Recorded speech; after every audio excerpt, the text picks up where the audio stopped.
নমস্কার।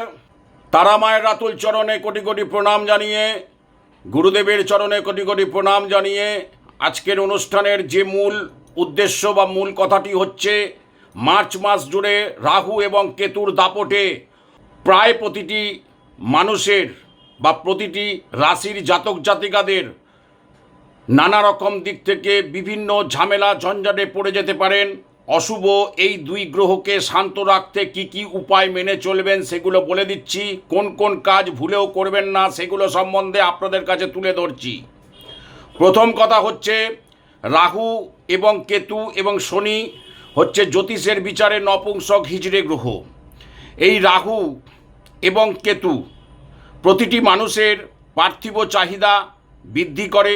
রাহু প্রলোভন, অতৃপ্তি, ভ্রম ইত্যাদি দান করে এবং যে ঘরে অবস্থান করেন তার ফল বৃদ্ধি করে।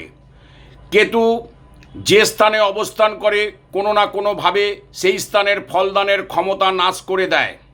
তাই মার্চ মাসে রাহু এবং কেতুর অশুভ প্রভাবের ফলে প্রত্যেকটা রাশির ওপর ছোটোখাটো অশুভ প্রভাব আসতে চলেছে। তার জন্য আগাম আপনাদের জানিয়ে দিচ্ছি, যে যে জিনিসগুলো আপনারা করবেন তাতে আপনারা ভালো থাকবেন।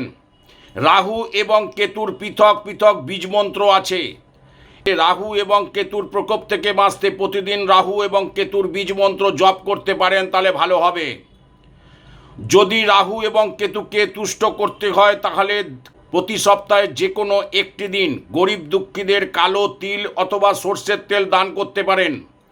প্রতিদিন সন্ধ্যায় প্রদীপের মধ্যে অল্প একটু কর্পূর দিয়ে জ্বালান, সেই ধোঁয়া বাড়িতে চারিদিকে ছড়িয়ে দিন, তাহলে রাহুর প্রভাব থেকে মুক্ত থাকবেন। ঘর বাড়ি পরিষ্কার পরিচ্ছন্ন রাখুন, বিশেষ করে শৌচাগার অবশ্যই পরিষ্কার রাখবেন, তাহলে রাহুর প্রকোপ থেকে মুক্তি থাকবেন। বচসা কথা কাটাকাটি থেকে এড়িয়ে চলুন। এই মাসে কাউকে কোনো প্রকার কুকথা বলবেন না, মাথা ঠান্ডা রেখে কাজ করবেন, তাহলে ভালো হবে। মানুষ যদি এই মাসে আপনার থেকে সাহায্য চায় তাহলে সাধ্যের মধ্যে, গরিব দুঃখী তাদেরকে সাধ্যের মধ্যে তার পাশে থাকার চেষ্টা করবেন। তাহলে রাহু এবং কেতুর অশুভ প্রভাবের ফলে আপনাদের এই জায়গাগুলি ঠিক হবে। নমস্কার, আজকের আমার অনুষ্ঠান এইটুকুই। প্রত্যেককে আমি রাহু কেতুর অশুভ প্রভাবের যে আগাম বাণী সেটা আমি জানিয়ে দিলাম। চেষ্টা করবেন এই মাসে সেইটা ঠিকমতো মেনে চলার, তাহলে আপনারা উপকৃত হবেন।